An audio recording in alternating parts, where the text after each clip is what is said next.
This afternoon we will be discussing the LOR visualizer that comes in their 3.7.0 software package. The blank screen that you're looking at in front of you is the LOR visualizer. The first thing we need to do is set up a picture. So we're going to go New, use a picture as a background. Click on this box, another dialog box pops up. We'll go to our pictures where our preferred picture is. We'll click on it, we'll open it. Now it'll open up here. You still want it used as a background? Okay. Alright, now on this screen you can resize the picture if necessary. You want to look right here. The editor size is 1534 by 690. 1534 by 690. This picture does not need resizing. You can either turn off your grid lines or turn them on depending on what you want. You can determine the color of your grid lines or change it if you want to, or you can set the density of the grid lines if you want just a few dots, something to line things up and make sure they're a little straight. That's fine. The way I've got mine set is no grid lines. You want to click OK. It'll open up the picture in the visualizer. Cancel that because we're set up. Now we are ready to start producing ready to start putting lights on it. But first, there's a few things that you need to know that might help you set up your visualizer. You can go here to the options page and you can click on all of these tabs. You can choose your colors, how you want your tool tips displayed, your general tab. Now in here, once you get your visualizer set up while you're synchronizing, if you want the visualizer to open the same picture every time, you would set that right here.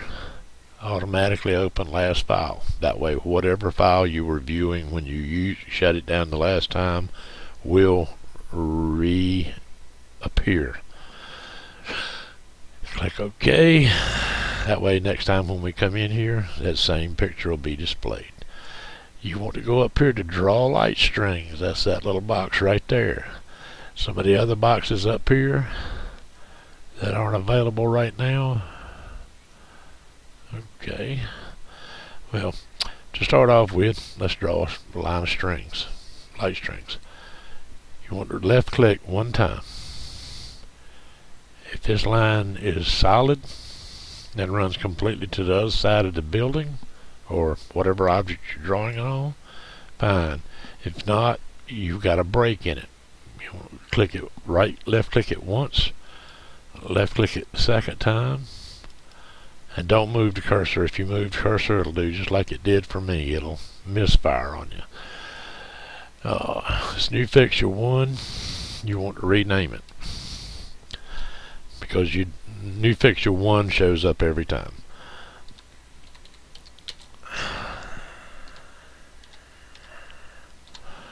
There, we've renamed it.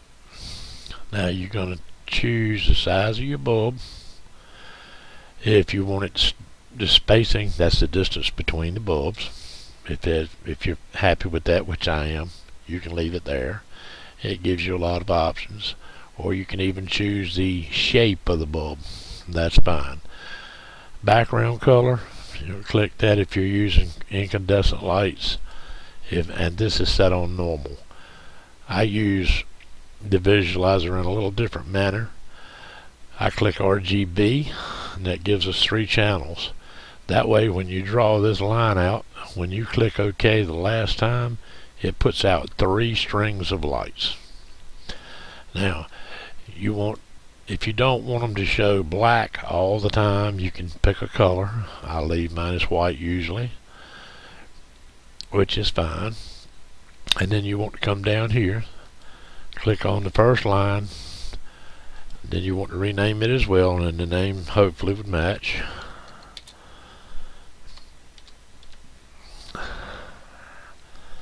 Now you can't change this because you're in RGB mode and you've got 3 separate channels. That would be Light-A-Rama controller.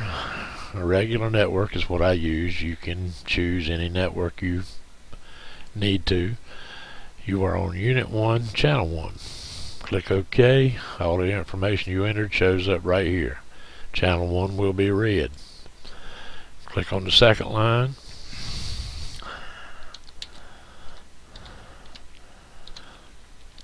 Name it. You're going to be using the Light-A-Rama controller. You're still in the regular network. Unit 1, Channel 1. And click OK. Uh-oh. We messed up.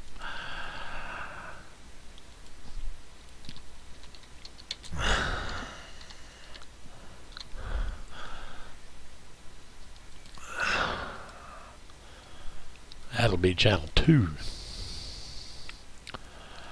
Click on the third one.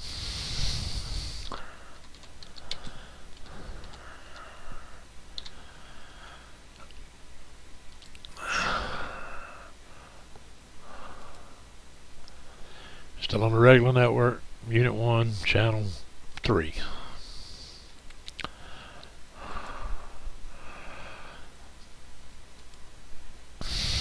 Here we're going to choose a background color for the RGB, and you can see as it is showing up white. Now you see the white line has appeared on the roof. Now we can draw the rest of the edges the same.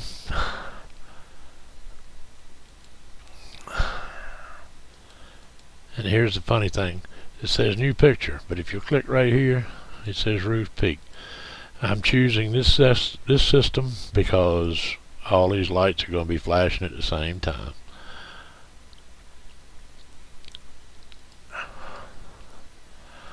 Roof peak, same time, same channel. Now you're going to want to scroll over where you can see the rest of your picture.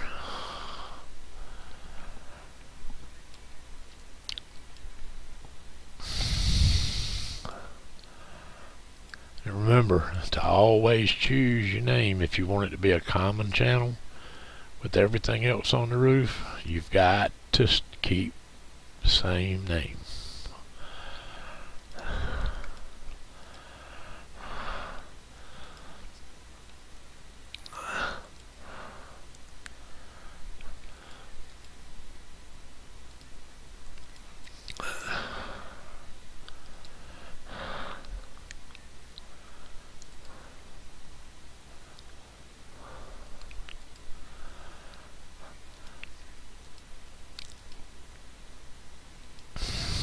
Now you can click on this and your box will come back.